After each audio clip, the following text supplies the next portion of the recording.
realized, but we actually took this map away from League, like a few days after our game ended, or like maybe before. You know, I'm not surprised. We are now live, and yeah, we got a recurring guest. You can now present yourself.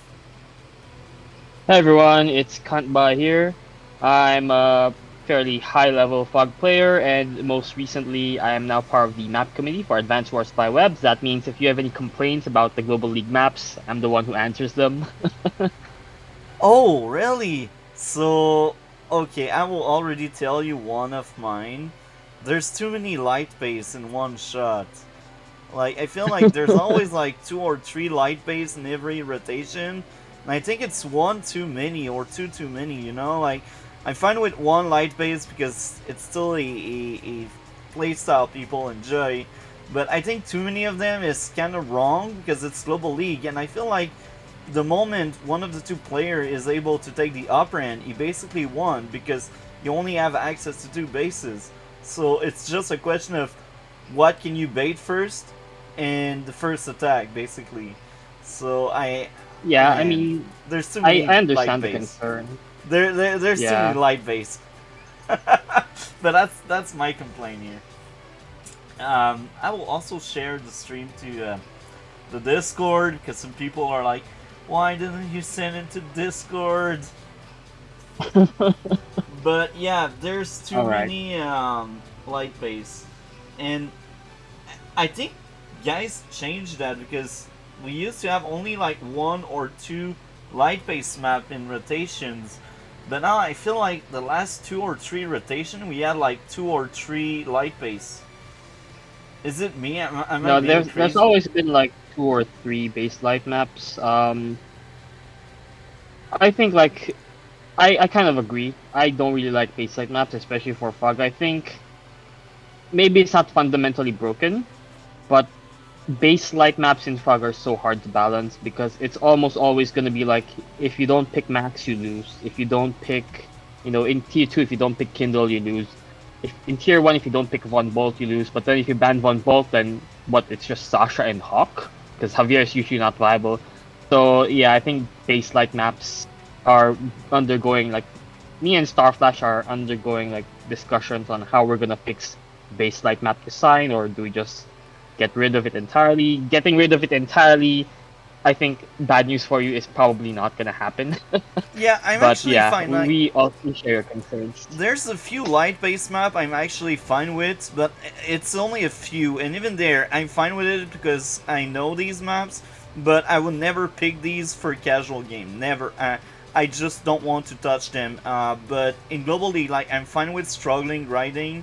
I think this is one of the Hmm. best light base because in this one, even if you do bad choice early in the game, I still feel like you can still come back in that map just because Right. it's really small and everything is really nearby. So if you're smart and you just regroup and think of a plan, you can come back. But maps like Strike True or I don't know what else, like to add us is a weird one because I will admit I like the fact that this one has 3 airport. So it can be gimmicky if you're able to save some money. In one turn you can have like 5 units, which is kind of Hmm. good for light base. But here's the thing: I really hate the placement of the buildings. Uh, Of the it, airports or no, just the the cities? buildings like to capture because it's very easy Right. to just deny for the entire game some buildings. Like the one in front of the mountain, if you're Hmm. going like Yeah. early recon or something like that, you can deny for the entire game that specific building. And in the center, if you're smart, you can also deny these 2 buildings in the center for the entire game. So if one of the two player is just smart enough to deny these 2 buildings, then it's almost game. You know, like in light Yeah. base, these I two understand that one. these 2 buildings, they really matter a lot because light base you need their money. But yeah, like to Atas, I think it's one of the few I'm fine with, but I still don't like aspect of the map, you know? The other light base I'm fine with was Apong, and only because I could meme and have a battleship in the center. I Of course, always that was bought always that battleship. popular. I always did that. Um, Always. So, I think these are the only light base I'm like. I don't mind playing them in Global League. Like, Strike Through, I think, is Cancer. The new one, I only played it once, and I have PTSD because I feel like it's the same map we used to have, but they just changed the placement of some of the building, and I feel like yeah, so the HQ is more that one, exposed. well, not that much more exposed compared to last time. So that one, we made it so like the airport cheese stuff that was really popular in the old version can't happen anymore because like it's farther away. Also, we added more cities to it, so like it's not, you know, like you're stuck in 17k income forever. It's probably like one of the things we're exploring where we think, in theory, base light is better if there's more income. If Yeah, there's less income, it's problematic. that's why I ate Strike Through. I ate the hell out of that map. It's like 16 or 17k, and it's ridiculous because one time I was behind my opponent and I was Eagle against Max, hmm and I was like, usually if the game lasts longer, you maybe come back, but because Strike Through doesn't have that much money, Max basically walled up his tanks and units, and he just hmm stalled. He stalled. He stalled. And I was like, Yeah. if he keeps stalling like that because I'm behind, I have less money and less unit, he will win. So at some point he like forced my N into attacking him. And the worst in that is not even I rated the max I fought. He was like 8-ish and 9-ish. So I was like that guy is a low rated player. So I cannot imagine like games how they would go in the 1200 or the 1300s. I'm like, that guy is able to stall right now, and he is low. Like I can't imagine how cancer this is with higher tier, you know. And like I suicided my units, but then his counter attack was crazy. Even after my lightning strike, I had no more army. I was like, okay, that was great. I resigned. But Yeah. I really ate Strike Through. Like that map, man. I don't know how it made it Strike to. Two is gone, and I'm yeah, dead. it's never coming back. It had like severe STA issues from what we saw. It's actually like 19k income if you split it, which is, I guess, okay. The problem with Strike Through is like, if you open wrong, like you lose 3k income like almost forever. Especially if it's like Eagle versus Max, right? Like so, that's Yeah, a pretty tough matchup. I would never want to play Eagle into Max. So yeah, and yeah. Don't worry about Strike Through. It's not and coming back. and the worst with this map as well is the fact that both towers are really. Oh yeah, super contested, right? Yeah, so if you're not smart enough to have visual over the tower, Max can just have both towers, and they're like, great. Max 2 towers. Yeah. It's the same thing with the map we have right now. So to go back Yeah, to the map although we have this right now, one. so let's speak about the map before CO choices. I will Alright. let you start with your thoughts on the map, and then I will go on with my thoughts on this map. Yeah, this one was kind of like our experimental map for this rotation. So if you remember, like Vandalism, it was meant to fill in the role that Vandalism left, because like Vandalism got rotated out. We wanted to see if like these kinds of like lander and B-boat starting maps had potential. Unfortunately, like it didn't work out because the problem with this map is like there's some early B-boat interactions which make it first turn advantage like very severely. So that's why it got removed. Otherwise, like if you remove that, like there was a proposed fix for it, but we thought the map's not good enough that it's worth the effort to like fix it. So like we're not gonna do that anymore.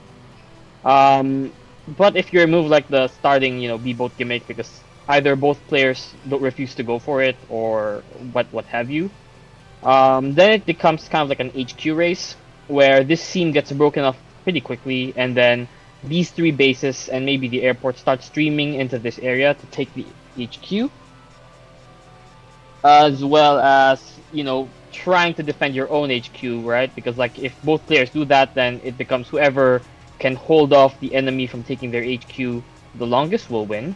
So that's kind of like how the map will play out. Okay, so my thoughts. I like a lot the idea that we can actually have naval fights. I think this is the best part of this map. But that's the only thing I can praise and like and enjoy. Because now, based on income, that will never happen. You don't have enough money. And it's fine, I mean, like, it's fine. But even if the option is there and I praise it and I like it, that doesn't mean it will happen. And it's kind of sad. So it's like wasted potential there. Now, my other issue, the towers, man. I played like 3 games on it. One with 2 and 2 others in League. One of the 2 I think it's still in going. The other one I resigned. It was ridiculous. Max had 2 towers. And I was Andy because that was one of my Smurfs. And that was ridiculous because he was able to stop me there. And my unit were too slow to reach there. And he was able to like stop me there as well. And here again, my unit were too slow to get there. So basically, all of my unit were behind, and I was losing both of my fronts. So I was like, Max is so busted in this map. It's ridiculous. And usually I don't say that. I really hate Max, and I think he is one of the worst CO in the game. I'd rather play Grin than Max, and I'm not joking. Like, I prefer Grin, for real. The main reason why I hate Max so much is he has no indirect. But in this map, he doesn't give a crap. He doesn't care because he can just stomp you and there's nothing you can do because the moment someone in the 2-player has the upper end, good luck like flipping the table based on what I've seen. And my other issue, Black Bolt and Lander.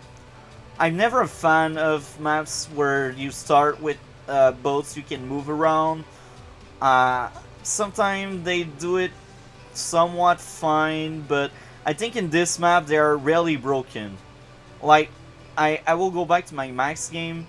The Max player basically had that very fast, which should be... I was this player. So, I was meant to have this building, right? But... yes. Because he moved his black belt around, he got that building. And he denied me that building for like 4 turns until I could like kill whatever he had there and then try to capture that. So I was already behind in income. And in that front, guess what? He had also that building. Which, technically speaking, with my black belt, I should have this building, right? But I didn't. So it took me forever to like just try to get there, but even there, I didn't have the building the entire time. And I was like, okay, amazing map. Amazing map. I mean, I like the idea you can fight with navals, I really do, but there's not enough money for that. And the 2 boats you start with are really bad. I don't like the idea. Yeah, the fact that Max took this building is again part of like the first turn advantage concern we had, right? Because like what you will do here as player 1 is you'll move the B boat here. First, you'll build an infantry, right? You load the infantry in. You go to this tile. Actually, you can even go to this tile, but usually people go for here. They unload here, and then they go for this city or this city, right? Yeah. And that's something that only player 1 can do. Player 2 can't do that. I won't go through like the entire line, but basically like the recon from here arrives in time to deny, I believe, this city. Like both players can deny this city technically. Player 1 can deny this city, player 2 can deny this city. Also, because like you don't know where player 1 went, because like it's fog, right? Player 2's B-boat can get stuck somewhere here, right? Like if you place your B-boat somewhere here. Player 2 can never trap player 1's black boat here. So like because of that interaction, it becomes first turn advantage. And again, like in high level, we have this theory where doing this B-boat rush towards this area maybe isn't even that good, but that requires so much understanding, right, of like the theory, and we're not gonna expect like people below 1200 to like know this. We don't even expect you like at 1200 to necessarily know this theory like from the beginning, right? Like they'll figure it out eventually, but it's a Yeah. kind of theory craft where we went, yeah, maybe it's not actually good for player one to do that, but people aren't gonna know, and if people don't know the counter, then they just get away with it, and then it's stupid. So yeah. Yeah. And I think there's The another other issue I actually forgot, Mhm. but keep going. I will speak about the other issue I've seen. The other issue that we saw is like someone tried. We saw this game where someone just loaded the first infantry into this black boat, then they unloaded here. Like it was Javier, right? He just went here and then rushed this tower, which as player one you're not supposed to get this tower, Yeah. or at least you're not supposed to hold it. So Javier went for that, and then Javier also like rushed this tower with like an infantry, which was a bit slower, but eventually because like the opponent he played didn't open recon, Javier just got both these towers, and then the other player resigned when he saw it because like he didn't have any vehicles in time to like kill it, and like Javier was already reinforcing them. It's like at that point, like what do you do? So like Yeah. that was the other issue. It's probably also an issue with something like a maps into I don't know Eagle or Olaf, whichever of the two pick, right? Like that's probably an issue in that tier. Yeah. In tier two, in tier three, it's probably not an issue. I don't think any COs can really hold both these towers if you all in one of them, even if they do this cheese. Tier Yeah. four is tier four. Like tier four is always balanced anyway. Yeah. So, my other issue I had, and I almost forgot to mention, airports. I like Mm-hmm. airports, and I like them when you can have some action with them. But in this map, I think it's in purpose, they are really far away. They are like as far as they can be from everything. And I Yeah. like the idea you can send them like either up or down. But here's my first issue with that airport placement. The pipe seam. So you Right. basically waste a movement because pipe seam.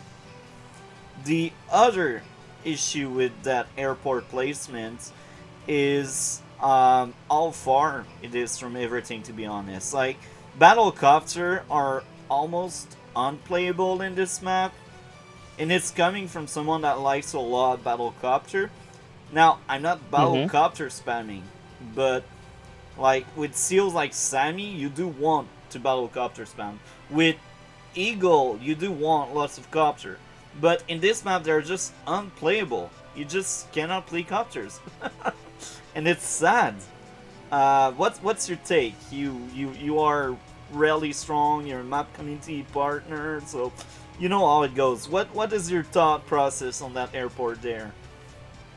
Yeah, so the pipe seam, from what I understand, is to kind of like make the airport running into this area a bit weaker. Um, I think it's okay. So like the airport being in the far corner is kind of necessary. Otherwise, if the airport is too far forward, it gets into this center like sea area too fast. And from here it's kind of like obnoxious because it will just either go here or go here. And then it's kind of like completely random chance, right? Whether you have anti-air in the right area or not. Because like you can't ignore like one side completely. Like that's not viable. You lose your HQ or you don't have threat on the HQ. Both are losing. So it becomes like completely luck based if the airport is too far forward. This pipe seam I think is actually irrelevant. Like it doesn't really slow this airport down too much because like your first copter move is always gonna be like somewhere here and then somewhere here, so that you can influence both sides. Like that's kind of optimal. I think like the only time you go copter like straight up is kind of like mid to late game where HQ's under siege and like you're preparing the defense. The airport not so like this pipe seam doesn't really affect anything because like the copter going straight here never realistically happens because like it's so far away. You don't expect like early vehicles here anyway. It's not realistic. So this existing or not existing, I think, doesn't matter to like the airport. So yeah, that's my thoughts on the airport. So, like, how I would place the airport if I was making the map. Just Mm-hmm. on that location, I do think it's already much better. It's not amazing, but it's already much better. If it's right Mm-hmm. here, it's the perfect spot for me. But I'm like 900-ish. I know I want more because I fight lots of 1,000 and sometimes I struggle and sometimes I do beat them with weaker seals. So I consider myself like borderline 1,000. I'm not a 1,000 but like borderline, if you know what I mean. So I think Yeah, I get it. there it's like a great spot. But that's just coming from me. What do you think? What if the airport was there? What would be your thought on the airport? Yeah, if the airport's there, I think you run into the same issues I mentioned. Like air is probably too strong, and then you get into a situation where you try to get like fast anti-air, but then that gets countered by fast recons, which gets countered by like fast tank, which gets countered by fast copter, and then at super high level it becomes like, rock, paper, scissor. Like you get the right opening, you win, you get the wrong opening, you lose kind of thing. So in fog maps, this is like the tricky thing about fog. You have to account for all of these like possible opening lines and make it so that um, getting the wrong opening and running into like the right opening, quote unquote, does not instantly lose the game. So yeah, this is why like we put the airports pretty far back on this map. Okay, so I guess we broke down well this map. Um, why did you pick Grit? Um, so So what I saw about this grid is like there are a lot of cities where so like this city here, this city, and like vice versa. Where if you're sitting the artillery like on the other side, you can just deny them for a pretty long time, right? The Jeez. other thing is like yeah, basically it was like a cheese pick. Also like if you put like artillery here, they cover like artillery sitting here, right? And like that's really good because the only way you can hit these artillery is like with air, right? And like because the airports are so far back, like I just said, it's not gonna be likely that you get fast air. So like that's one problem Grit has to deal with. Um, Also like if you can only hit with air, then you start trading copters for artillery, where like I have anti-air to kill, right? And then the artillery go heal up, so I get like unit count that way. The other thing is like late game, my idea would be like, oh, I get battleships here, surely. I get carriers here, surely. I I can like even that. go like, yeah. So like that was my plan from the beginning. Like I was gonna stall the game out super hard. I'm gonna get like a rocket. Or the other idea was like, if you get a rocket here as Grit, you can cover your HQ, so you can defend your HQ pretty well. Like no other COs can't do that. Like they need to be here.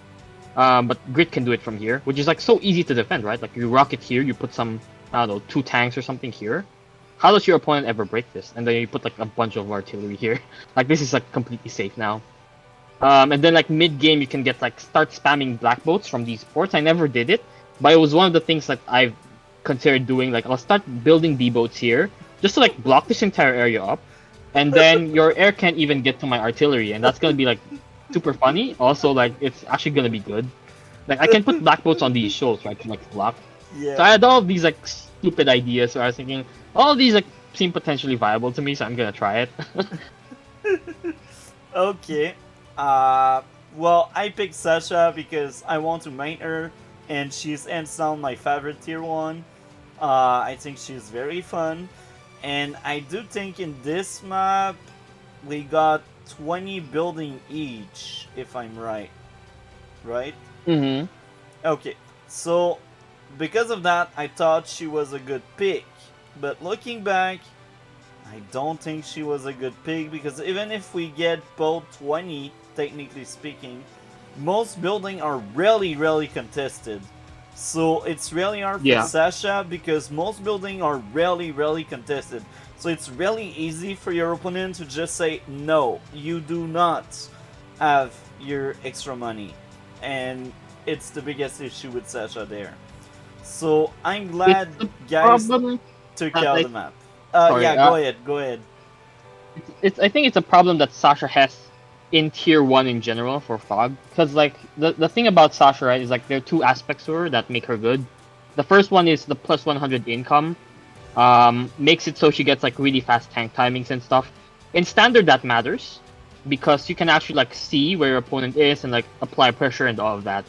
In Fog, because the maps are generally bigger, the first tank interactions don't actually matter. Like there are maps I've seen before where like you get the first 2 tanks before your opponent, right? Like it's player one gets a tank, player two gets a tank, player one gets a tank. Like technically that shouldn't happen in a balanced map, but even in those maps, it doesn't matter, right? And like that's basically Sasha's advantage, right? So like if Sasha's first tank advantage doesn't end up giving her pressure, what's the point, right?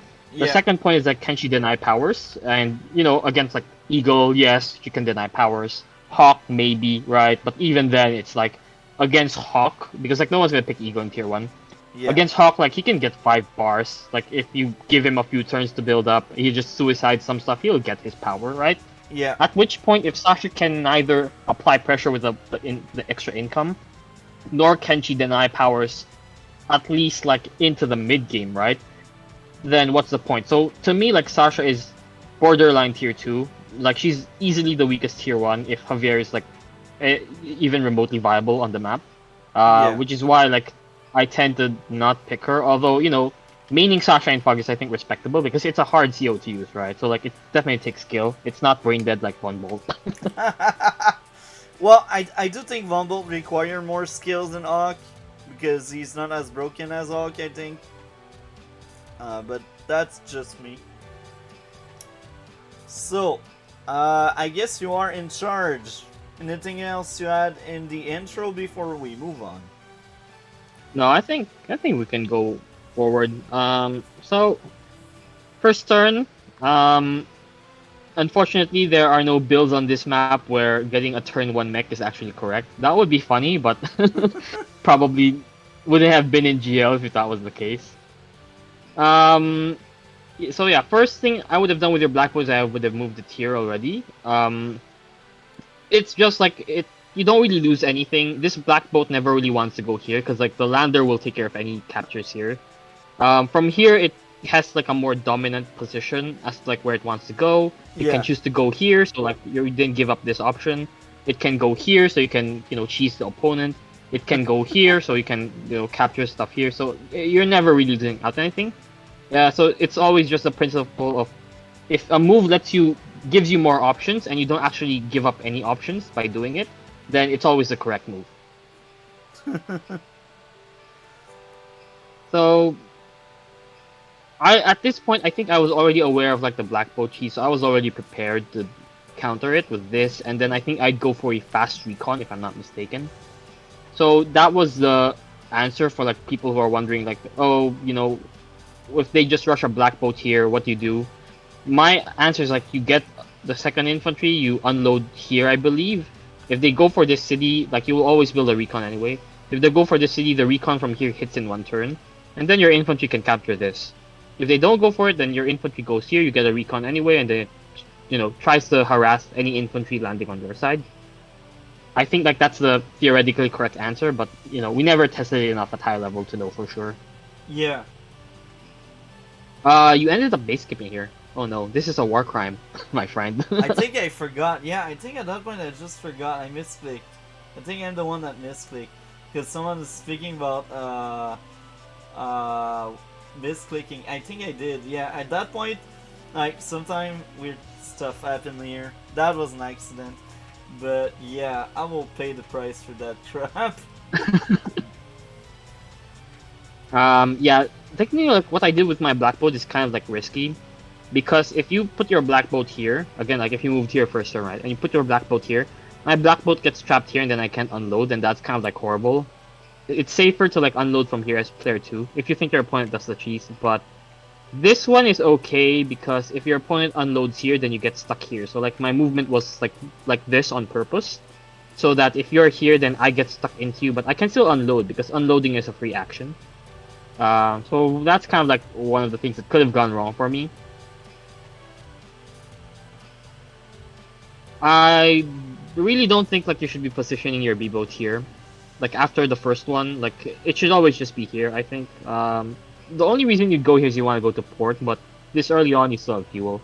And you're not fighting Drake. Yeah. So guys took out that map.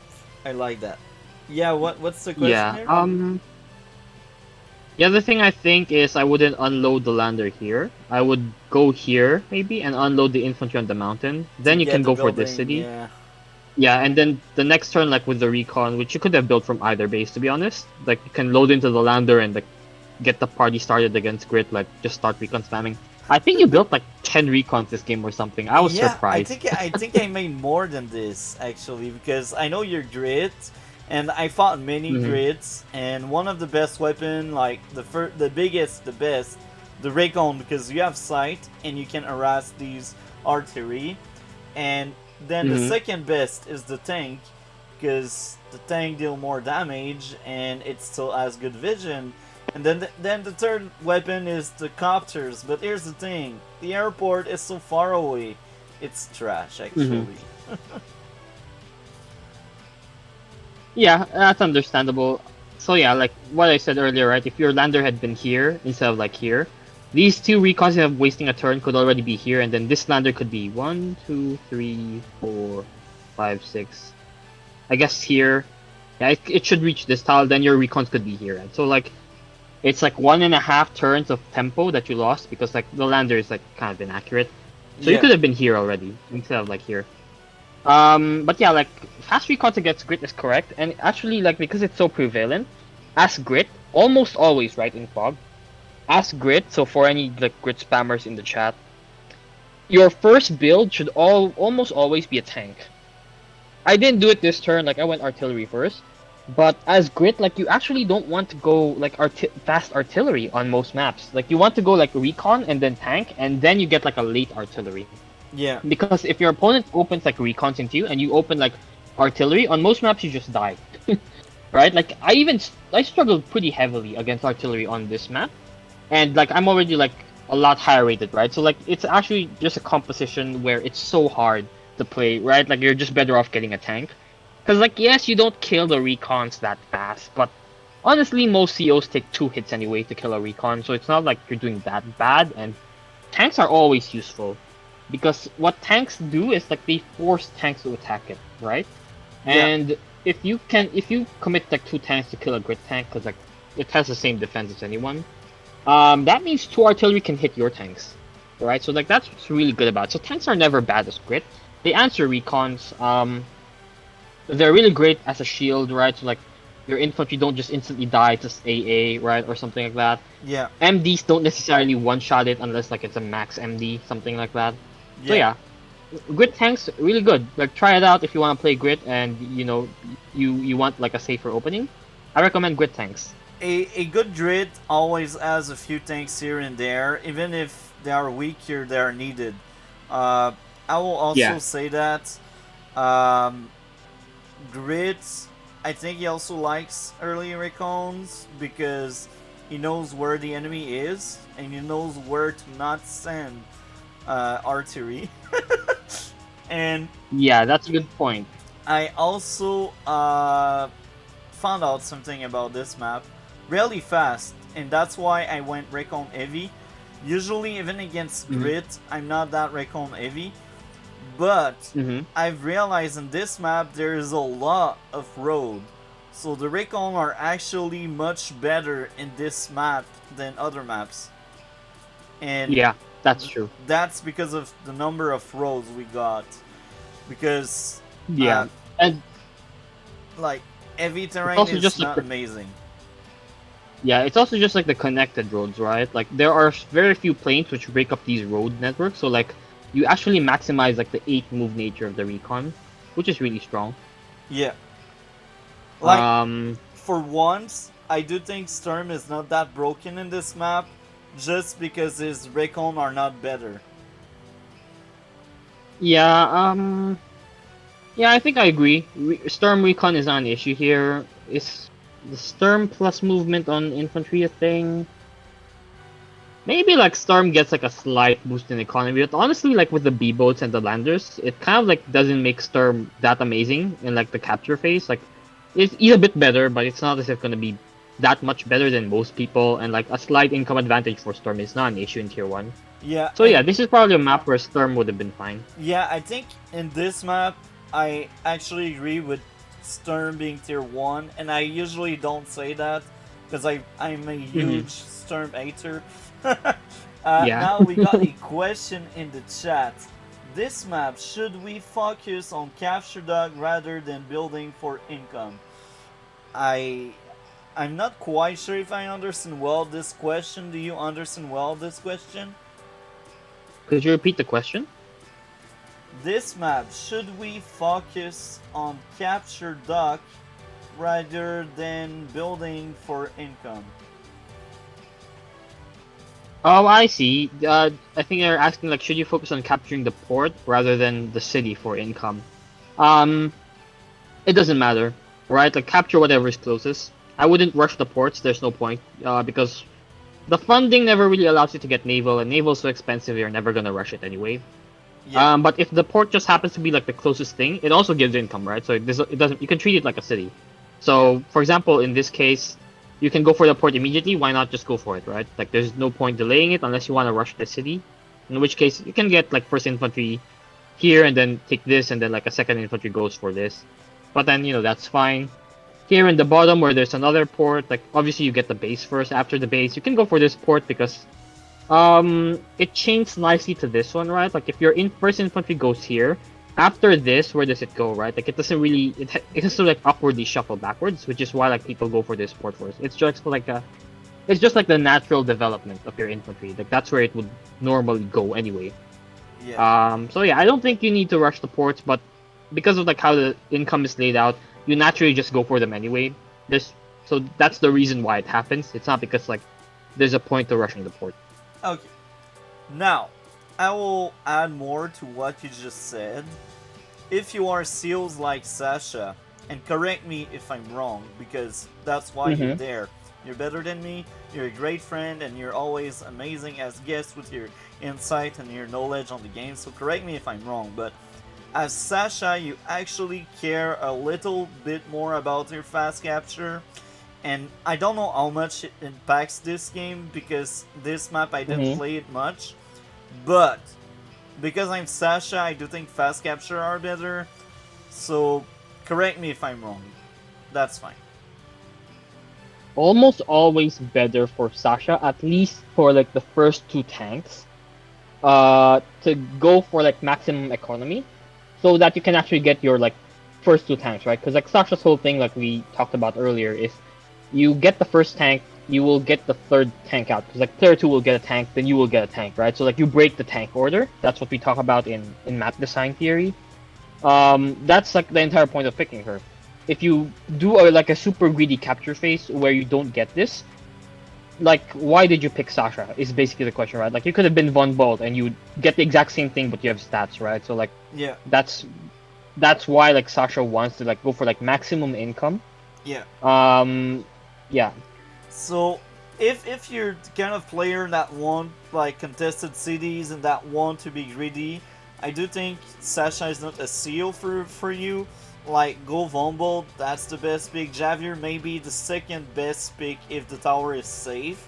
Like, in this map, I don't think the tower is safe, so I don't think Javier is that great. Now, you didn't mention a cheese you can do in this map, so because of that cheese, if you try the cheese, I do think Javier is very viable, but if you're not out for a cheese, I don't think he's a good pick. So, Vombold, if you're greedy, like Vombolt is your natural view because he has the best stats in tier 1 at least, and maybe Sturm at some extent because Sturm has more defense. But here's the thing: if you go into fights, Sturm is not as good as Vombolt because obviously he has decreased firepower, and that's fine because Sturm is already broken. So if you're like the greedy kind of player, I do think you should pick Vombold or Sturm because they have better defense. Yeah, I think Sturm probably makes a lot more sense if you want to play for like those kinds of like super greedy, super aggressive infantry movements. The fact that he has no terrain penalty means his infantry naturally get to certain areas faster than anyone can. His recons usually means he can sit on those cities that you want to deny, and like you force tanks to hit the recon, and it takes like 3 hits usually to scare the recon away. Right, so that's pretty good. Yeah. Also, like because your recons are so far forward, you know where all his stuff is, like, right? Like you know what an overextension is and what isn't, right? So like you can afford to get away with like these kind of greedier things. The other thing is like very few people are gonna want to open recon against Sturm. It's kind of like an insane play to do because his recons are better than yours, so like you're just losing the damage race. And you know he's gonna go recons usually if the Sturm's good, so you need a tank, right? Yeah. So it's that kind of thing that makes Sturm really good on those kinds of playstyles. Yeah. I think we can move on because I like your answer to his question. That was a good answer. Thank you very much. Yeah, so I went like a fast artillery here. I think the only reason I went for this is because I wanted to deny this city long term. And also, I was thinking about denying this city. I don't know like how fast you could have gone for it. I didn't like plan it out or anything, but I was like, that would kind of be funny. Also, like super annoying, and anything I can do to annoy my opponent is probably good. So I'm just gonna like try it. I didn't like try super hard to like calculate the possible lines or like how to deny it, but I knew for a fact I could deny this. Yeah. Which is why like I was parking my B boat on this tile for a lot of the game, right? Like I wasn't ferrying stuff around with this B boat. I was just trying to get vision on this because I was really trying very hard to like make sure you didn't get the city. So now I understand why. And then you actually have like a lot of recon tower. You already have 4 recons, 5 recons actually, and then artillery. The artillery is understandable. You want to break the seam. Yeah. But like breaking the seam is pretty worth it. Also like the artillery to like break the B boat eventually, right? So like this is a pretty good buy. Even though like generally you don't get artillery versus grit, this is perfectly okay in my opinion. Yeah. In general, I never make any artillery against grit. Even if I'm a big fan of artillery, I like artillery a lot. I know he has better artillery, so there's no point of trying to compete there. Yeah, it's really like the +1 range which kills you, because like with indirects, like getting the range advantage is so huge. Like even if you like get rid of Grit's like +20 damage on our indirects, the fact that his +1 range would still make him broken. Like it wouldn't change anything. So at this point, like I saw this recon, I started thinking like, okay, maybe you don't have a recon on this side. That was in hindsight maybe not a very good call to make, because like I'm playing Grit, I should really know better that you're gonna have recons, right? But I was like, maybe he doesn't know the anti-Grit opening, which also is a mistake because you've played me before, right? Like you've played me as Grit. You played me when I was like fighting Grit, right? So you've seen how I do it. You probably would do the same thing. Yeah. So that was really silly in hindsight. I think. So I was like, yeah, let's go kill this infantry. I think our third video together, you were Grit. Second or third? Yeah. I know that was one of the first 2 bunch. I remember the first one was Andy versus Sammy, and that remains one of my favorites because I learned the most about Sammy. But I liked all of our videos together, but that one has a sweet spot for me because I'm a huge Sammy. When we play like tier 3 and she's considered 3, I like to play her a lot. So that's why that first replay we did really hold a special place there, because I learned so much about her. And because of that first replay we ever did, I improved my Sammy game a lot. So, yeah, like, Whiteout Human, I would still be a bad Sammy. Okay, so you hit my recon with your recon. Actually, this is like the correct move. This might surprise people. Usually it's because like usually we tell people like, yeah, usually it's bad, but because Grit's recons are so shit. Yeah. Grit's recon are so shit that you can actually like take these trades and be fine. Yeah. Because like he does really bad counterattack damage. The other time like this is okay is Grim and Max, because like they have Grim has like 130 attack, Max has 120. So like Max attacking a recon actually does like 5 damage, maybe 4 damage, right? But he can actually like 2-hit KO a recon. Same with Grim. Although Grim wants to do it from terrain usually because like his defense sucks, but yeah, so here, even if we said that was the right thing to do, I will still explain further. Usually, never do that. Never do recon on recon because it's really bad.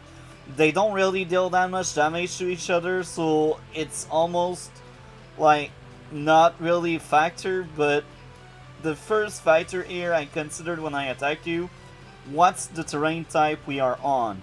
Road. So this means you have the lowest terrain star we can have, which means 0. So I will have full punch on you. Now the second factor I did look at is the CO you have. You have grit. So this means your firepower is lower. So your counterattack will be weaker. So because of that, for once I did consider the recon on recon, because for once it's actually worth it and it's actually a thing to do. And This also means the next time I can see that recon, I can even make it lower. Like, if it tank hit that recon is done. Regardless of the terrain, Yeah. that recon is done. So that's the other reason. And if you can pick apart and kill Grit's recons, you have a good advantage because that will force him into having new recons. Because here's the thing, Grit depends on vision much more than other seals because he will not have that many tanks on the front line. He won't have that many battle copters on the front line. So he will rely on the intel the recon will gather. So I think like recons and artillery are top value target if you fight Grit. And this is why I see one of the two top value target. Like, I'd rather it's like a recon or a artillery over any capping infantry because you're Grit. Yeah, that's really good insight. Which and it's correct, right? So much of like high level Grit versus anti Grit games boil down to who can like does Grit throw away his recons or not? Like that's one thing, and like does the opponent throw away their recons or not?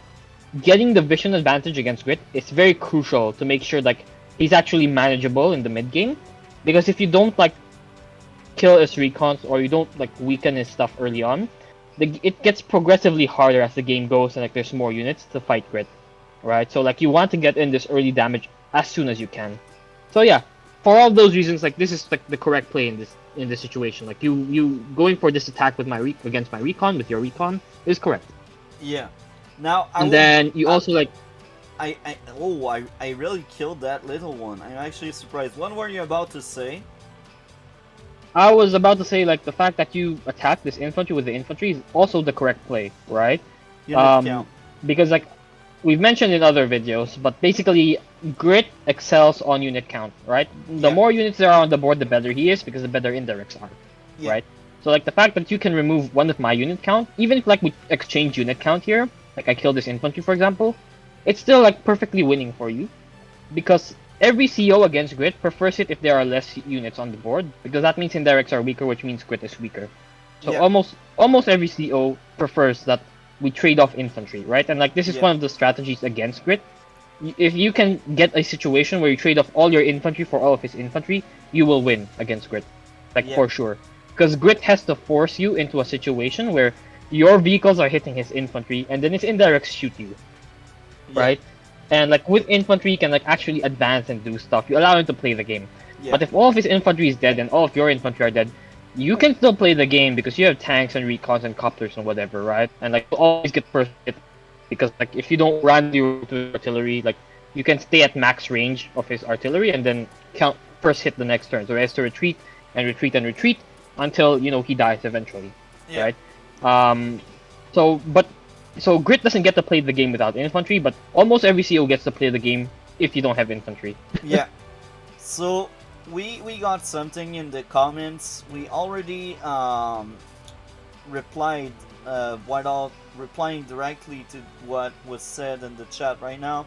So basically the chat says, I see Master kantbei spam too much recon. Now, we already mentioned why earlier I have that many recon, so we'll just recap on that. When you're against Grit, you need intel. When you're against Grit, you need vision to know where the indirects are.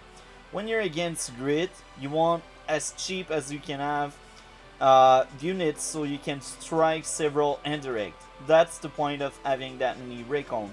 Usually I tell people in most maps 1 or 2 recon is like the rule of thumb, and if the map is big you can go to 3.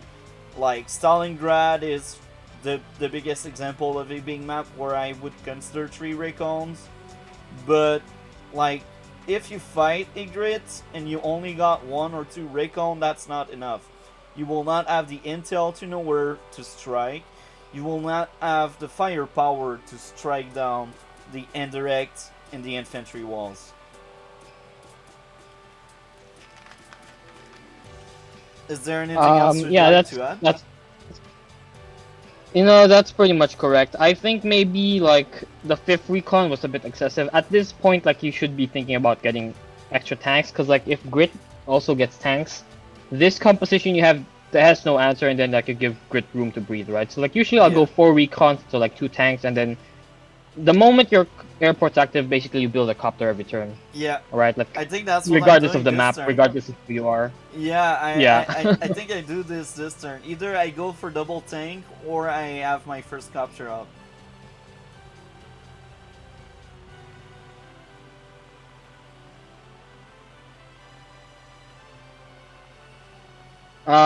Yeah. So go for like pretty reasonable movements here. Like your recons are being annoying, which is like correct. Artillery is moving to break the pipe seam. Oh, this is correct. I probably wouldn't have gotten for this recon. Like maybe 6 is probably like maybe too many recons now. Like you definitely need tanks because like you've seen this tank. Yeah, but Like, here I but- chose to capture. That's the thing. I didn't have Yeah. enough money. Copter's fine. The problem with like copter recon is like you don't have an answer to anti-air. So you always need like enough tanks to like hunt down Yeah. with anti-air. Otherwise, like your copters get shredded. Yeah. Yeah. So maybe I would have like made an infantry here to like just save up, and the next turn you can go for like copter tank infantry, and that's fine. Yeah. This is not like by any means game losing, but I think it is like a slight mistake. Yeah. Also, if like for those in the chat, if you really like recons, try to bribe your opponent to pick Grit, because like that's like a matchup where you can justify like super like multi recon openings. And like here I was just like, okay, I'm gonna try to like injure your infantry and like maybe we can get something to happen here. I think that recon play actually, like- was bad. I Yeah, this is really bad because this recon dies now, right? think- yeah. I was actually Yeah, pretty sure, like- surprised. When I killed that recon, I had a small hope I had a chance against you because I was like, oh, I killed kantbei first recon. Yeah, the other thing is like because like that recon died, I now need to build another recon. Or I'm gonna be blind for a lot of this area of the map, which is not good. So like I could just randomly run into like your tanks or whatever without the recon, which is like really really bad for me. So that recon play was definitely like very big mistake for me. I could have potentially lost the game from that play if like you had more tanks in this area. And if I was a better Like- player. Yeah, like if you had more tanks and like you were slightly better at tactics, you could have like won from this. But the fact that at this point you have 7 recons and no tank, basically like that's kind of like what saved me a little. And this is why like I say, you know, recons are good versus Grit, but you still do want some tanks because Yeah. if Grit gets tanks, and like the Grit's good and like he gets tanks, you need a way to answer his tanks. If he gets AA, you need a way to answer AA. Yeah. So, but like you can see, like I end up struggling a lot in the early game here because like I just did not have any vision at all. Like we were just trying our hard. Like this is also a mistake to be honest, right? Like this tank here, this is a mistake because like if you had tanks here, and you very well could have because you have a lander. I don't know what you have. Like my recon just died. I don't know what you have. Like if you had a tank here, this might just be game over. Like yeah, if you I had one did tank here, you hated strike myself a lot for not having a tank around. Yeah. I was like, wow, what's going on with kantbei? He's so overly aggressive this time. Yeah. So like another thing you could have done if you had a tank here is like you strike this with the tank, right? This recon goes here to get vision, and then this recon like hits the artillery, right? And then like I think I just lose on the spot if that happens. Again, because like you didn't have tanks, that didn't happen obviously, but like that's like when I played out this move, I was thinking for a while. I was like, wait, don't I just lose this game on the spot if he has a tank? I was like, you know, fuck it, I already played. You might as well see it through. But yeah, like I think the thing that gave me some confidence is like I saw there are 2 recons here, and you have like 2 here, so maybe you know your tank's super delayed. Maybe you just went like I don't know 10 recons or something. What do I know what goes through your head? So we're gonna gamble. And yeah, like here, like you can see, at this point, like I was a bit worried, like because I have no vision anywhere. yeah. I know like you have at least 4 recons out. Like, this game is very hard for Grit now. Um, So I will the thing ask is, you something right now because the chat mhm. asked me to, but I don't know if you have the answer. Do you know the map Coral Lagoon? Lagoon? Coral Lagoon? I don't know how is it spelled? Coral, Charlie, O, Romeo, Alpha, Lima, Lima, Okay, Alpha, Golf, O, O, Coral Lagoon. yeah. No, it doesn't ring a bell. Okay, so it's probably from the campaign, or the solo games, and you've never really Right? played the solo games, so yeah, I cannot really help as well because I don't know which map is it. I think it's Yeah, from I mean, Days I've of played some of Ruin. the campaign, but like, I don't remember. Oh, I never finished Days of Ruin, so I don't know those maps. I ate the crap out of Days of Ruin. So thank you for being there, Patriot. But here, like, it's probably your first time watching, so I will tell you this. Here, most of my content is player versus player, and I have guests like kantbei, and yeah, player versus player. Uh, so, sometime like I do the campaign and the ROMAX and stuff, but I prefer player versus player. Sorry, I cannot help with that. I would say like maybe this recon hit on this infantry is a mistake for you. At this point, like trading a recon for an infantry doesn't really make sense until like you can get like tank or copter backup. Because like my tanks are now just eating your recons, so like you're going down in unit count or like well I guess unit value, right? But you don't really want to trade off like a recon for an infantry necessarily. Yeah, Um, so yeah, this is probably like a mistake, but it's not a big mistake. You have so many recons anyway, it doesn't matter. and I will go further um, with this. I was scared of you like having more money than me, mhm. but you also end up having more money than me anyway.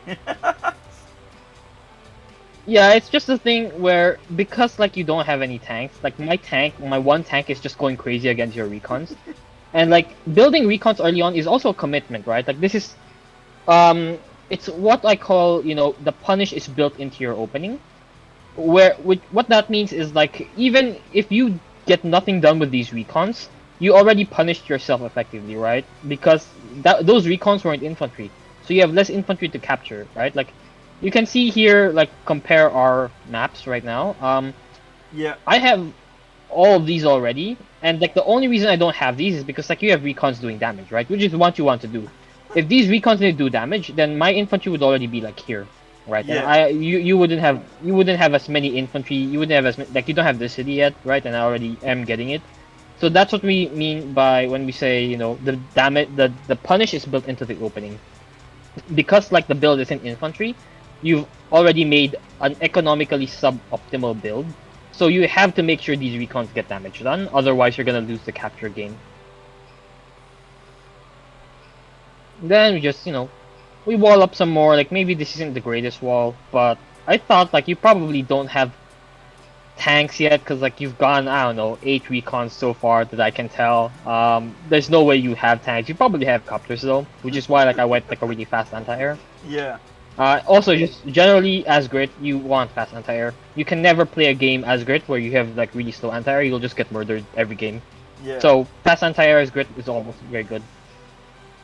You get second anti-air because like I know at this point because like you're doing my anti-grit opening, right? Like I know you're gonna have air somewhere, right? So we just get more anti-air. It can't hurt. Like there is no world where I have anti-air and you don't have air, and like that's good for you. Right, like if I have anti and you don't have air, that's still fine for me. So this is fine. Let the battle copter spam start. Yeah, you already have like 3 out at this point. On top of like I don't know, a million recons or something because you're Sasha. Break the steam yet? Not yet. But I think you get it this turn for sure. Yeah, Oh yeah, you did break the steam. So yeah, looking pretty good for you so far. I would have gotten more tanks at this point, because like really you're just throwing away recons for me now, but still fine, right? Like, I have like not lost regardless of yet. me eating your recons. I have not lost yet. Yeah, like I wouldn't even say like you're behind at this point. I think like this is perfectly fine for you. Like if I had your position, I think I could still win, Yeah. right? So this is still fine for you. Maybe you've given Grit too much space because of like the recon kills and like the really late tanks. Yeah. But again, like still perfectly playable. And this is why like Grit is really hard to play. If your opponent doesn't mess up, it's you usually lose on most maps. Like there's nothing you can do. Even if you're the better player, you will just lose. If your opponent makes slight mistakes, then maybe you're even, but you're not ahead. Your opponent has to like really mess up a lot for you to play Grit on most maps. Here we're just like shuffling our infantry around. We're confident our one tank is going to defend against recons because you've shown no interest in making any tanks so far. Why would you show any interest now? Basically. We get another anti-air because again, like we're very aware you're gonna get air pretty soon. Like it should be arriving fairly soon because like I know your air timing based on like my airport timing. Like this was a pretty fast airport, so at this point like I'm expecting your copters to be somewhere here or somewhere here. If it's somewhere here, it's fine. I'll just run away. I also have like an anti-air coming pretty soon. If it's here, I'm also fine. I have an anti-air in place. So this is like something you have to be aware of as Grit. You need to really know what the air timings are on the map, so you have anti-air in time to respond like the first copters. And then you just go kind of crazy here. You just go for an attack in the bottom. But also go for an attack in the top. And I think this is like the first turn where I was like actually really happy with you attacking me. Because with here I saw like, okay, for sure I'm gonna be ahead after this turn. Because like you still haven't showed the tank. Even if you have a tank next turn, like I will have artillery to cover it against it. These recons for sure die, I think. And then this tower you're not gonna get. I think you should have popped your power on this turn before buying, to make sure this artillery, which you knew was there, doesn't hit this infantry. And then maybe you're okay, because like you get my tower, it's pretty hard for me to push out. You will also probably get this tower. I probably don't have an ability to deny this long term. Yeah. And then you will have 120 attack, which is like really really good, because you're max now with Sasha income and Sasha powers. Yeah. Okay, I will say something.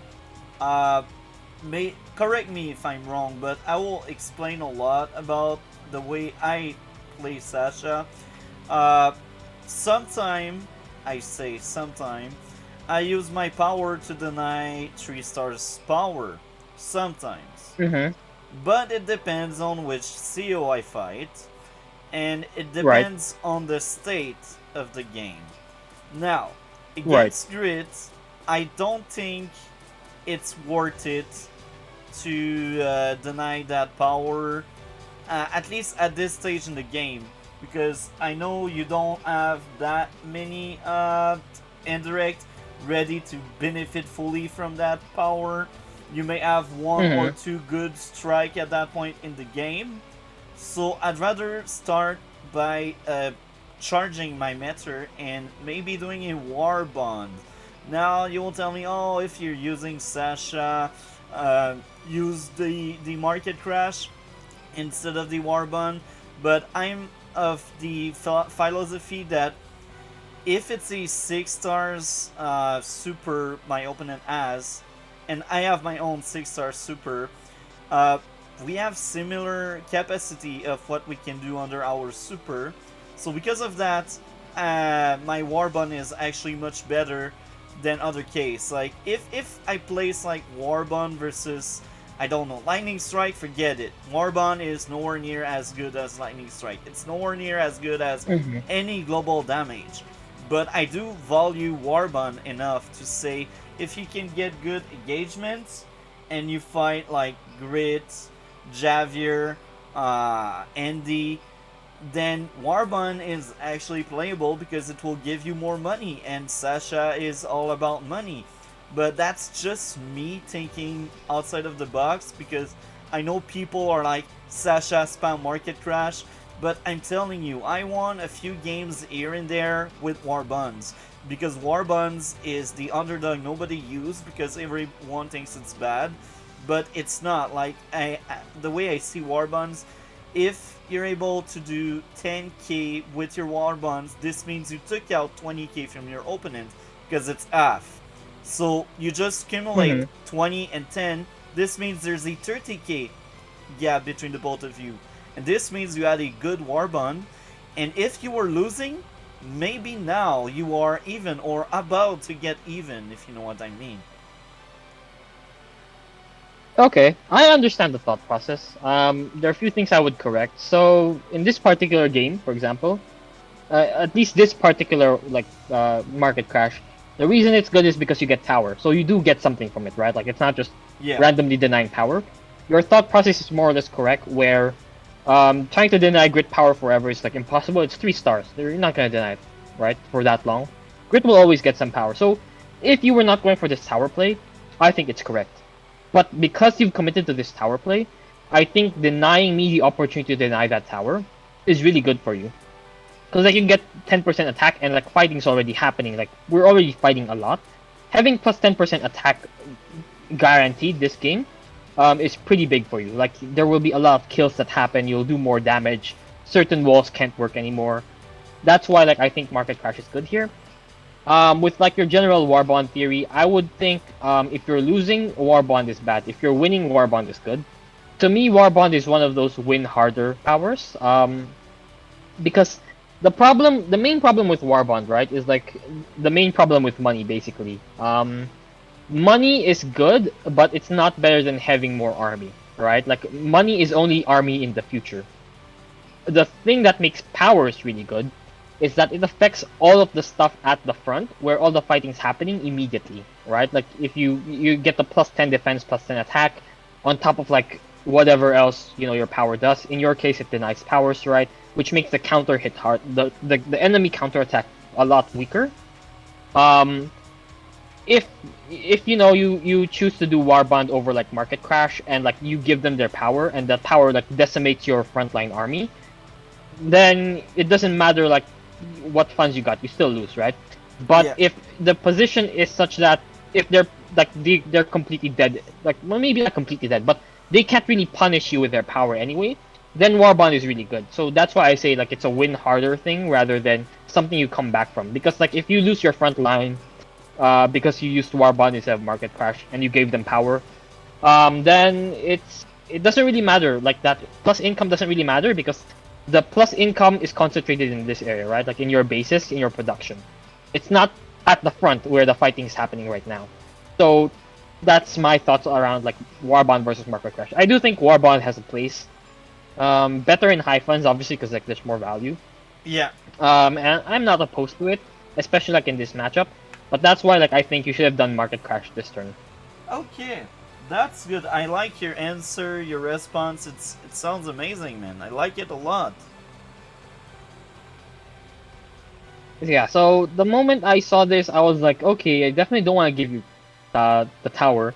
Yeah. And because like you allowed me to get, you know, my COP, I was like, okay, how do I get my COP this turn? Probably kill the recon. Probably if I kill the copter with my anti-air, I get the power, something like that. So yeah, we go back, we attack. This infantry on the mountain ensures that I, you know, have vision over here. So like we can pop that infantry, make sure you never get the tower, which is very important because at this point as Grit, like my main concern is like you get both towers. That's one of the ways I can easily lose this game because then I'm just fighting max but with more money. Also max with indirects. Like honestly, like it's kind of like trash for me, right? So I'm very scared of you getting both towers. I understand. I think every seal becomes scary when they have both towers. I think it's the rule of thumb. Yeah, because like this is what like for you know viewers who aren't aware, like 120 attack is a very big attack threshold in Advanced Wars by Web. 120 attack means like 2 of your tanks. If you're a 100 seal, right? So like you're not Sammy, you're not Grit, you're not Sturm, right? 120 attack allows you to consistently kill a tank on a city with 2 tanks or a tank and a copter, right? Which means this is no longer a very safe wall for you, for your opponent. And wall breaking in Advanced Wars by Web is huge because terrain tiles are a resource, right? Like attacking tiles are a resource. Yeah. Because no two units can occupy the same tile. If you launch two attacks here, for example, and this doesn't die, you can no longer use this tile to do follow-up attacks. So, Yeah. like, a unit dying and not dying is very big in Advanced Wars. This is why, like, getting attack, like 120 attack is very, very big. Because it's a consistent two-hit kill, right? Like, Yeah. it doesn't matter, as long as they're like a 100 defense CO, which most COs are, you will always kill, like, as long as you have two full health tanks. Yeah. Which is why, like, it's so dangerous. So I will, since we are deep into that topic about two towers, I will say this: even if you don't have any tower, it doesn't mean you lost. Now, all depends on the map. It's obvious. Like in some maps, like Strike Through, if you lost both towers, you lost the game. But maps like this one, I think you can still manage whiteout towers because the towers are very contested. So at some point, you will be able to like get one of the two back if you're smart. And I think the same goes for like Stalingrad. If you lost both towers in Stalingrad, first of all, you did something wrong, and second, it's very possible for you to just get it. Yeah. Yeah, I tend to agree, especially for this map. Like, eventually I will get this tower.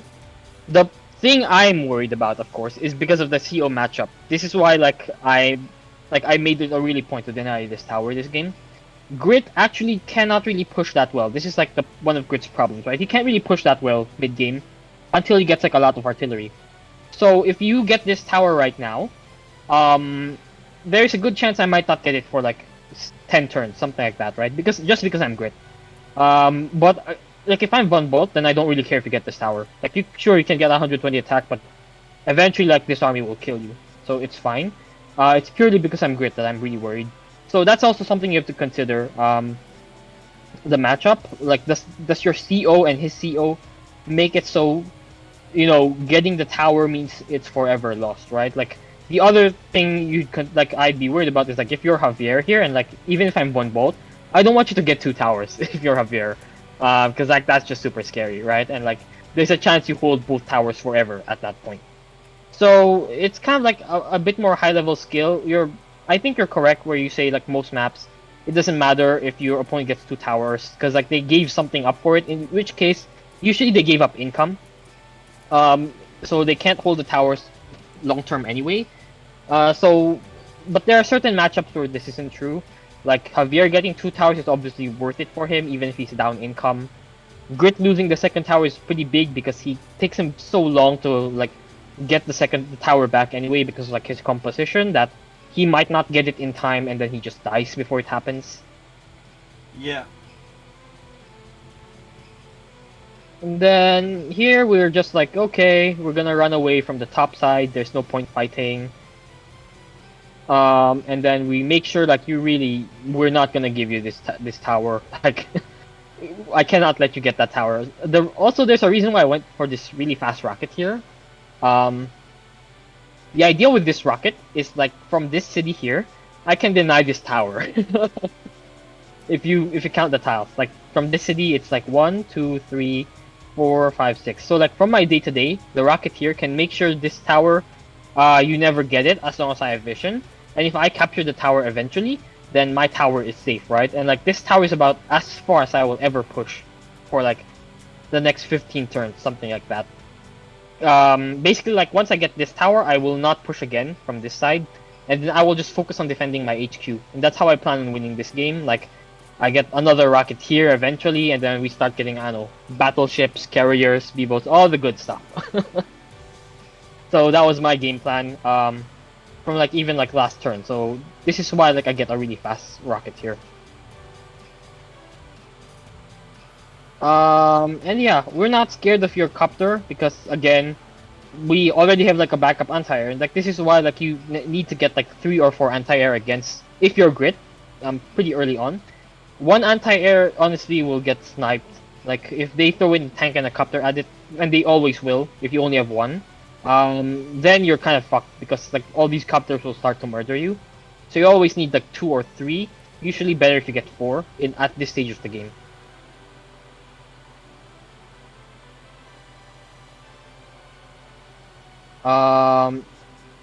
Okay, yeah, at this point you stay with your copter. I think this is maybe a slight mistake. Because if you see like Grit is still playing this aggressively, knowing that you have copters around, you should probably suspect there's an anti-air, so you shouldn't stay. But, you know, it's understandable. You have recons and you don't see it. It's like, maybe he's just bluffing against me, so And I I can also understand why you damaged stayed. heavily your previous anti-air, so I'm like, I'm really cursed if he has a second anti-air. Yeah. So you could have been thinking like, okay, maybe this is a mind game. The other thing I think, like, if you had committed to this area to like fight because you think I don't have an anti-air, these three copters I would have just committed it south immediately. Because like, if you know there is no anti-air here, 4 copters will win you this front instantly, and I think you just win the game. Yeah. If I don't have an anti-air here, So so like, the copters running away from the area where you think there is no anti-air is like kind of like, why would you do that? here's my thought process. I realized it's somewhat of an HQ cap race, and I feel like you're closer to me, and soon my HQ might fall. So I'm like, maybe I will try to blow up that black bolt to HQ cap you. That's why I shifted. Yeah, that's fair. Although I think that's fair. Although, um, to my point, right? Like if you had brought the copter south and I didn't have an anti-air, then this entire army dies and I get pushed back anyway. So like you're still ahead in that race, right? Yeah. That's why I say that, you know, that would have been more correct if you think I didn't have an anti-air. Yeah. The fact that I did, makes this play correct. Like so, you stumbled onto the correct play by accident, basically. So you know, it's still fine for you, obviously, because like I'm Grit. Grit's honestly horrible. He's really hard to play. He's really hard to play for advantage. Yeah. So this is still fine for you. And then, you know, I killed your copper, I killed your recon, and I was I like, was okay, so sad. I'm I was like, yeah, that I'm front not has fallen. yeah. I'm like at this point I'm like I'm not winning because I'm Grit, but I'm not losing, which is probably like the best I could have hoped for. um And then at this point, I think I remember seeing like you had a tank here, so I was like figuring out how I'm gonna get vision. I think I sacked this 1 HP infantry to get it. Do I do it, or do I just like let your tank go for free? Oh, I think I just let your tank go for free. Yeah, this is a mistake. I should have shot that tank. Like, there's a way for me to get vision, but it's not a huge deal. At this point, you are still, you know, killing my stuff. That's all pretty good. Walling pretty well. I noticed that you did stop the copter spam. Did you? No, you didn't stop it. Or maybe you stopped for 1 turn, maybe. Yeah, you stopped for 1 turn. That's fine. You've seen like I have anti-airs. You get more recons, you get more tanks. This is honestly like still very, very good for you. Maybe not as winning as you could be, but it's still fine, right? Like, this is perfectly playable. Still very easy for Grit to die in this position. And then I start capturing my tower, because I was like, I really want my tower now. Grit getting 1 tower is pretty good, because on COP, I think he one-shots tanks on planes, which is obviously very nice. And then yeah, I think like I make it a point that I really want this tower, so I make sure to wall for it. So you need at least like 3 vehicles to deny this tower. Like you need to kill this recon or kill this tank, and then hit the infantry with an infantry. So you need at least 2 vehicles, which I think you don't have because I saw you have a lot of stuff here from like how you've been playing. Yeah. Also because like I've killed like I don't know 10 recons at this point or something. Like I would be really sad if you had 2 tanks in the area somehow. And then at this point, we're just like walling some more. We use the tank to wall here because the corner is always like the easiest thing to kill. So you would need 2 tanks to clear this. You actually have you can't clear it this turn. Maybe with the copter. Yeah, so you can clear it with a tank and a copter, and then like the recon can hit here, but it's very unlikely like you can chain route. If there was an infantry here, you can more easily kill it with like a recon and an infantry, and then start attacking stuff, right? So like this is why we use the hardest to kill units on the corners generally, because it makes it less likely that they can wall break you. The Yeah. corner is always the weakest part of your defense in a wall. Yeah. Here, you're still playing fairly well. I probably wouldn't use the copter to wall, because Well, copters die to anti-air, basically. my artillery is in range, and I wanted to use my copter as a bait, even if it works more than an anti-air. I do value that anti-air kill a lot, because I got other copters, first of all, and second, if that's the only anti-air you got in the area, I will be able to do whatever I want with your HQ. So that was the purpose, is to bait in your anti-air so I can kill it. Okay, that's a pretty good. Actually, that's a pretty good reasoning. Then, in that case, like I think is perhaps justified. Of course, like I already have like a second anti-air coming, but you can't know that, right? But this is just like good grit gameplay for me, basically, where if you're gonna use one anti-air to attack, you need another anti-air coming pretty soon. Also, you just want like two anti-air per front anyway as grit. Like one anti-air is never gonna be enough. Generally, like you're more comfortable with like 3 at each front, so like 6 total. So like that's why I already have like 3 here, and I think I build another anti-air this turn. So we just hit our infantry. We killed the copter. I can't believe I didn't get that. Oh, because I didn't capture the tower. This is why that grid is so bad. Like these anti-airs don't even kill copters in one hit without a tower. But yeah, like we kill some stuff. We park our tank on the city, and then at this point, like I think I panicked a little at the top side because I saw like, oh, he has 2 copters. His artillery is gonna kill my anti-air, and I just put my tank on a city out of range of all of my artillery. This is probably bad for me. So at this turn, I was thinking like this is maybe a mistake for me. This is why like I start moving my artillery here. I want my artillery to defend this artillery. So like if you dive here, like I have backup. This is like one of the ideas we talked about really early into the game of like why I picked Grit. Like because of like he can do this. No other Chio can do this. And then we just start like realizing, oh, you have a lot of stuff here. Maybe you're gonna rush my HQ. It's time to defend my HQ. And on the top side, like I think I just play a bit more defensively. Like we do this formation, but I'm not really pushing into this area. I don't really want to push into you. Okay, I've got a question for you. Medium tank as grit? Why? It's very good. Why? So okay, here's the thing, right? The point of the medium tank is so that you have to get medium tanks, right? Because like, if you're fighting against grit, you generally don't want indirects, right? Like that's kind of crazy. So how do you answer a medium tank? Can you use tanks? Not really, because like my medium tank isn't gonna go attack your tanks by itself. It's gonna be part of a wall. So the only way for you to clear that medium tank is if you get medium tanks, right? Or a neo tank or a bomber, something like that. But you getting a medium tank or a neo tank or a bomber or whatever, first of all, you don't get more tanks, right? You don't get more copters, you get more recons. Your vehicle count goes down, which is good for me. The second thing is, any heavy tank answer you build is countered by my artillery anyway, which is what I want, right?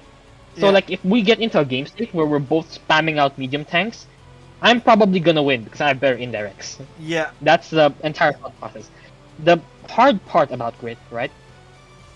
How do you find the timing or the space or the tempo, whatever you want to call it, to get the medium tank without dying? Because like your medium tank's kind of bad at attacking, right? Yeah. So like you need to find some way to get the medium tank and not die the moment you get it. That's his problem. But because this game, you've kind of like thrown away a few vehicles already. You've given me some space to breathe.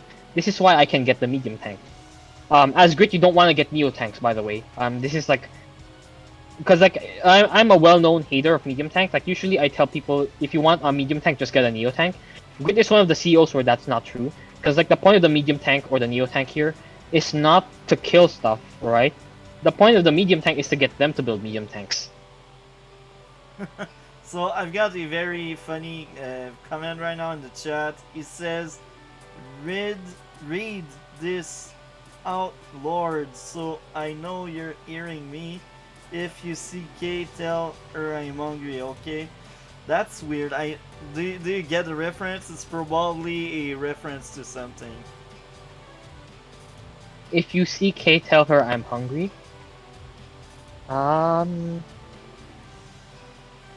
I don't get the reference. I think it's a reference to Britney Spears song. So like she has a song where it's like if you see K, basically like it spells out as you know, like a bad word, the F word. Oh, Like if okay. you see K, right? I think it might be a reference to that. So I Okay. think he's saying like he's hungry and like using like the bad word. Okay, so you kill my AA. That's pretty good.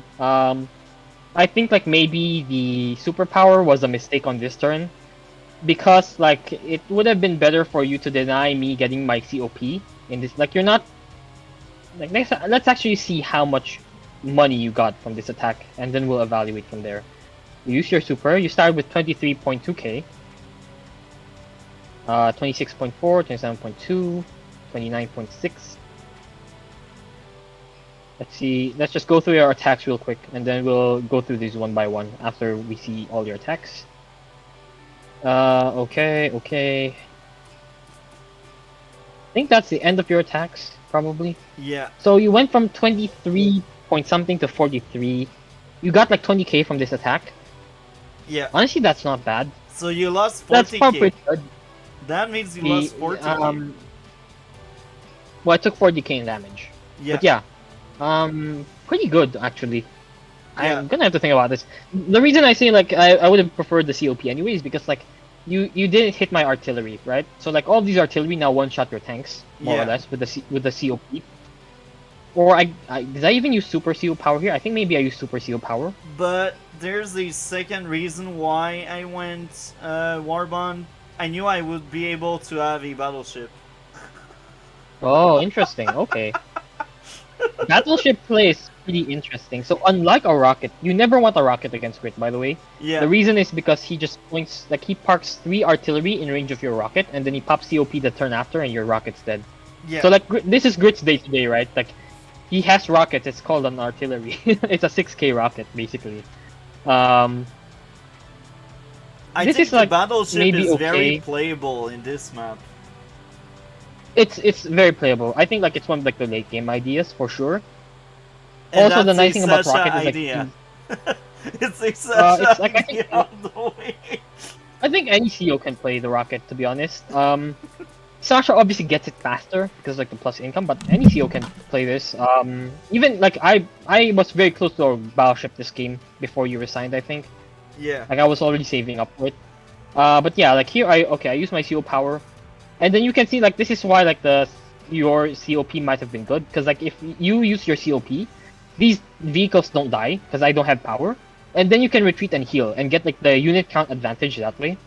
But because you didn't do that, then I can just like murder all of your units basically like in 1 or 2 hits.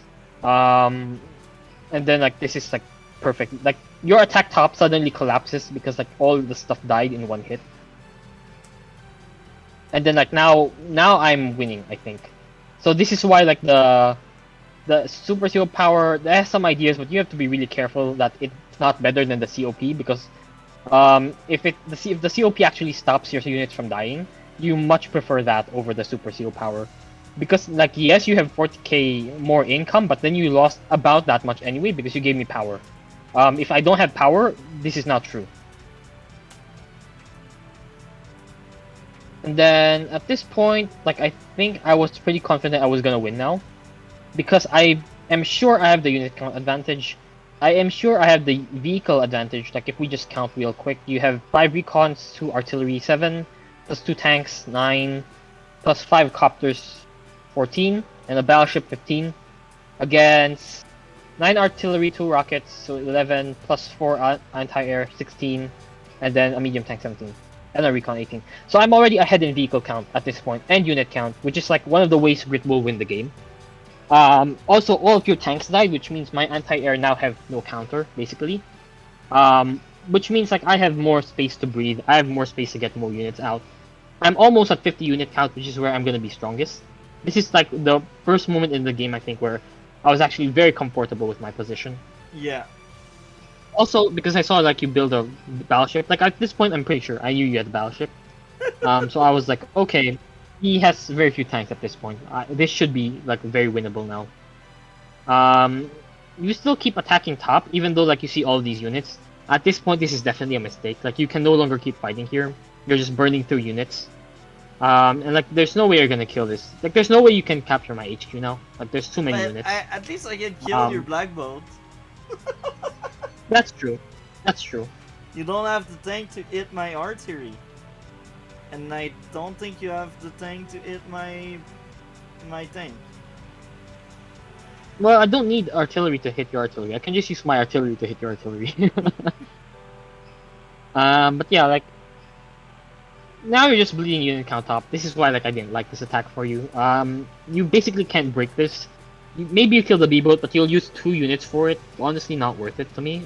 You want, like, you've already lost so many vehicles. You want more vehicles now. You also, like, have to, like, start thinking about the defense of your HQ because you also lost a bunch of stuff here. Yeah. But so, like, yeah, like, now you should be, like, playing for time. Which is never really what you want against Grit, but this is kind of like what you're forced into because of like how the last engagement went. You want to like stall for like 4 or 5 turns to get more vehicles out, and that way you can start fighting again. At this point, like every fight you take here on either side, you just lose more units. And if you fall behind too many unit counts against Grit, you kind of just lose the game. Because you don't have enough units to kill his blockers, and then you don't have enough units to hit the artillery even if you kill the blockers. So he will always just outtrade you. And then yeah, like here I think like you're trying to hold on to this city too hard. Like you basically shouldn't hold this like as a normal CO, right? Like you won't hold the city for very long. Yeah. The fact that you did means because I'm Grit and you're Sasha, that's basically it. But at this point, like you don't need to hold on to this. It's also like easier for you to hold on to it by using the battleship rather than like sacrificing units. Yeah.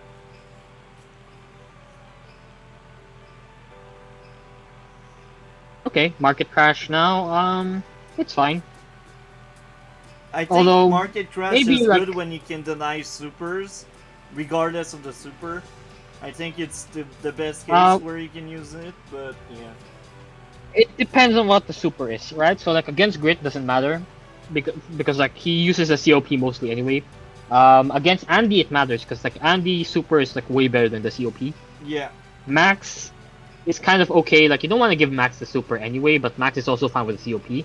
This is kind of like why Max is a counter to Sasha, and why like I say Sasha is like borderline T2 because Max shits on Sasha, to be honest. Yeah, he's like if I'm playing Max really Sasha, he will just roll her, right? Yeah. But Egan and Olaf both try, which is why like we don't put Sasha in tier 2 because it becomes toxic. Von Bolt obviously has no COP, but Von Bolt also doesn't care. Hawk wants a COP, but he will never get it against Sasha, so he just uses COP. Yeah. So yeah, it honestly depends. Like obviously, like if you're playing Kindle, it doesn't matter. Kindle doesn't care about her super in most cases. But like if you're playing Rachel, right? Like Rachel cares a lot. Yeah, her power is crap. Rachel it's power, okay. I call it the war crime. It's okay. No. It's not the greatest. It's a bad version of Nell's power. I think this is the turn you resign, maybe? Yeah. There's no way I keep going after that, because I knew I lost. Like, the battleship, I liked it a lot, and I do think it was still a good move, but that's also the kind of move you think about when you think you lost, and I thought I lost. I don't think like the battleship's like a losing play here for you, right? I think the problem is like on the turn you popped your superpower, you lost too many vehicles, right, on my counterattack, and then like this battleship becomes bad then. If you had built the battleship before doing that, then it becomes kind of okay. Because the battleship zones away all of my artillery, right? So like you hold on to this city, for example, and like you just lock this entire area down with a very, very minimal commitment. Like you don't have to send any vehicles here anymore with like the battleship. Because like Grit's not gonna have a bomber, first of all, right? Like no Grit's gonna build a bomber. That's kind of insane. No Grit is gonna spam copters. Like maybe some will, but on this map it's probably like not that good for me because like your air is so much better, and like I need to buy so many things anyway. Like I'd rather just get a carrier than a copter spam. So this battleship's probably unanswered. If you park it in a reef, for sure I can't kill it because like I can't get vision. Like it's a forest, right, for the sea. And from here I think like you can deny this city. 3, 4, 5. So yeah, battleship here will deny this city. It will make it so I can't advance any units past this line, basically. Which means your HQ is very safe. and then you never have to commit a single tank or copter here again. Like you just put infantry and like a battleship, and you will stop all of these units from becoming active, and then you just send every vehicle here, and like that's how I would have played that position. But because like you built the battleship, the turn you got your superpower, and then like all your tanks died essentially, that's what made this kind of bad. Because like battleship is like all tech units, right? Um, they're nice to have to like press advantage, but if your entire army dies, it doesn't save you, Yeah. right? And because like your entire army died the turn you built it, it was kind of too late, and at the same time kind of too early. Strangely enough, right? Like too early because like you could have had more vehicles, maybe that would have been fine. Yeah. Too late because like if you did this a turn earlier and then not attacked and like attack the next turn, maybe it's also fine. Yeah. But you kind of just like you had like different strategic ideas and they weren't coordinated, and as a result, like both ideas ended up in conflict and like it kind of ended up failing. Yeah. So, And then here you're assigned, which is understandable. Like you're behind value, you're behind unit count. You've lost both runs basically. Grit's now gonna win. It will take us like 20 turns to play. Like if you're really persistent, right? It will take us 20 turns for Grit to like close this game out. But Grit has won at this point. Like I would have resigned as you. that's very good to know. So, we got someone in the chat that is basically discovering there's a website where we can play with other players, like right now. So yeah, I think it's very interesting. Anything else to add, man? No, I think. Oh, this is live streamed, right? Yeah, Yeah, I guess I'll like shill my tournament here if it's okay with you. yeah. Share your tournament, man. That's fine. Yeah, Share it. so for any of you interested, like I'm running a tournament. Signups are gonna end like end of October. It's gonna start like early November. Basically the idea of the tournament is it's gonna be fog. And the gimmick is you can only play a CO once in the entire tournament, right? So you will get multiple games for sure, because the first phase is like a round robin, so you will get a few games for sure, even if like you're kind of new to the game. You won't get eliminated from the tournament round one. The interesting gimmick behind this is because the stronger players do not want to use the strong COs immediately because they can't use it later on in the game or in the tournament. But weaker players can pick those COs, right? Like if your concern is only like to get as far as you can into the tournament, like you can play like an Eagle and then maybe they pick Grim, right? And you can steal wins that way from stronger players. So it's kind of like a gimmick where the CO pick becomes a resource in itself, something that you have to think about. So the link to the sign up sheet, it's a Google sheet. It's on the Advanced Wars by Web announcement channel, also pinned on the tournament channel. So you can just sign up through there. Yeah. So if any of you are interested, feel free to join up. We welcome pro players, amateurs. Everyone is free to join. So, since you're there right now, tell me how can I share the link of the Advanced Wars by Web thing? I will actually share you another link. I will ping you the link to it so you can share it. Okay. Send me the link. Hold on. Copy text and then here you go. I sent it to you on Discord. Okay. So I will send that link in the chat. So any big takeaway from the game, like for people to learn what's the most important in the game? I think against Grit, it's very important to be patient. It can feel very tempting to like think, oh, you should dump Grit early on in the game and like he shouldn't even be able to play. But if your early game does not go ideally, like because Grit knows how to play the game as well, right? Then it can be okay not to like keep attacking into Grit and just build up stuff and apply pressure. That's something that I think a lot of players struggle with against Grit. They don't know that sometimes it's okay to just build stuff up, even though like yes, Grit is okay with that as well. It's better than like throwing by suiciding all your units and then you lose the game there.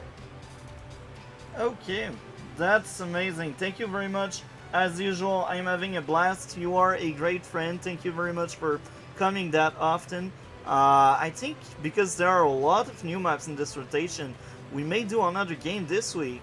And if you want, we can do another stream next weekend. Yep. Yeah. So, We'll see how it plays out. Because I think there is gonna be a new fog rotation, a small rotation, because we're gonna remove some of the bad maps. okay. Well, let me know once that small rotation is done, so we can fully like take a look to what are the maps with 3 bases, so we can do another one, because we usually only do like 1 or 2 video a month together, because like we already know most of the maps, and you're great, but that's the thing, I'm occupied on doing lots of stuff as well, and you're also occupied, so you know, it's always more interesting to cover new maps than cover maps we already covered, you know, but that's just me. Yep, I So tend to agree. thank you very much, man. You are great as usual. Great insight, and I cannot wait to do more videos with you. So I hope all of you like, comment, and subscribe. And that's fine, Patriots. We all got our stuff going. So I wish you all a great day, and yeah,